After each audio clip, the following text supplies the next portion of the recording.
I'd like to call now for Pro-Life Philippines, Sir Ansel Beluso.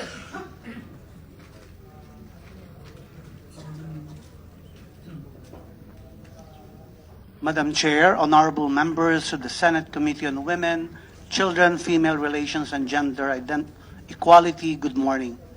I am here today representing Pro-Life Philippines and Couples for Christ Foundation for Family and Life. Please note that Pro-Life Philippines has already submitted our position paper on our opposition to the bill which is the subject of today's public hearing, the Sogie bill. My name is Ansel Beluso.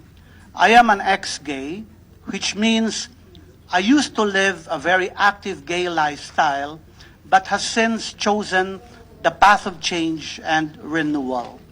I am happily and blissfully married to my wife, Joyce, for 18 years now. We have 3 children, Noel, Gian, and Jaben. I have actually listed more than a dozen reasons why the entire Filipino nation should totally and unequivocally reject the Sogie bill, but I want to zero in on just one this morning due to paucity of time. Madam Chair, I humbly and most respectfully submit that because of its official invention of special LGBTQI+ rights, the Sogie bill, when enacted into law, shall forcibly engender and perpetuate a culture of lies, deceit, deception, and duplicity into the life of our country and people. If I may, Madam Chair, I'd like to mention only 4 of these lies. First lie, genitals do not determine sex and gender. Wrong. Truth is, genitals do determine sex and gender. Basic biology tells us that in humans, biological sex and gender is determined by 5 factors present at birth: the presence or absence of a Y chromosome, the type of gonads, the sex hormones, the internal genitalia, such as the uterus in females, and the external genitalia. Nowhere in any scientific journal or biology textbook can we find it said that sex and gender can be determined otherwise. As was mentioned already earlier, findings of a landmark study done by a group of geneticists at the Broad Institute of MIT and Harvard and the University of Helsinki, released only last month, which examined the genomes of almost 500,000 people, indicate that there is no such thing as a gay gene. If you have a penis, you are male, a boy, a man. If you have a vagina, you are female, a girl, a woman. And transsexuals, if they submit to a DNA test, trans women are still men according to their DNA. Second lie, if a person has a homosexual orientation, the path to fullness of life is to embrace and live it out. Wrong. Truth is, there is such a thing as gender dysphoria. Gender dysphoria is the distress a person feels due to a mismatch between their gender identity and their sex assigned at birth. The American Psychiatric Association states that gender dysphoria is a mental disorder. It further states that treatment for gender dysphoria may involve supporting the person through changes in gender expression. Treatment may also include counseling or psychotherapy. In other words, the real path to fullness of life for persons with gender dysphoria, such as the transgenders, is treatment or therapeutic intervention, not genital mutilation or hormone therapy. third lie, Madam Chair. Change is impossible for persons with same-sex attraction. Wrong. Truth is, gays can change. And we do change.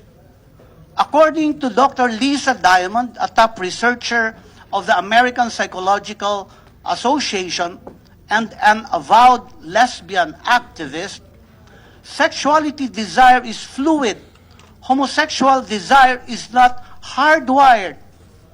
That born that way and can't change is a myth. Feelings don't overrule volition. Behavior is a choice. One does not need to act on every feeling, especially sexual feelings.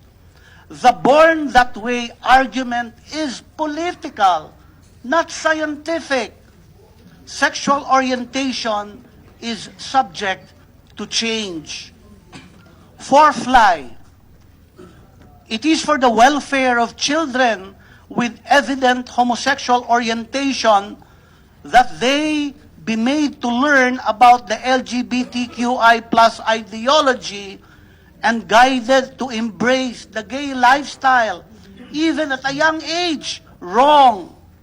Truth is, according to the document updated in September 2017 by Drs. Michelle Cretella and Quentin Van Meter, President and Vice President, respectively, of the American College of Pediatricians, as well as Dr. Paul McHugh, Distinguished Service Professor of Psychiatry at Johns Hopkins Medical School, raising children in an environment that espouses, promotes, propagates, and institutionalizes the so-called gender ideology actually harms them. It also says, conditioning children chemical and surgical impersonation of the opposite sex is normal and healthful is child abuse. The statement further states, endorsing gender discordance as normal via public education and legal policies is injurious to children. Madam Chair, Yes, I Mr. can Beluso, go on please and wrap on, up in but a I know minute. time Thank is you. running out. In closing, may I humbly suggest that the so-called LGBTQI plus ideology that the Sogie bill espouses and promotes is not a part of Filipino culture. One very simple proof. There is no Tagalog word for bisexual or transgender or queer or intersex and all the other terms used by the LGBTQI, JKLMNOP, or whatever other letters that the activists are using. This is alien to us as Filipinos. And I would like to echo the message of Pope Francis in the meeting of families during his visit to our country in 2015. He said, resist ideological colonization that tries to destroy the family. Madam Chair, thank you very much, and may God bless and have mercy on us all. Amen, Mr. Beluso.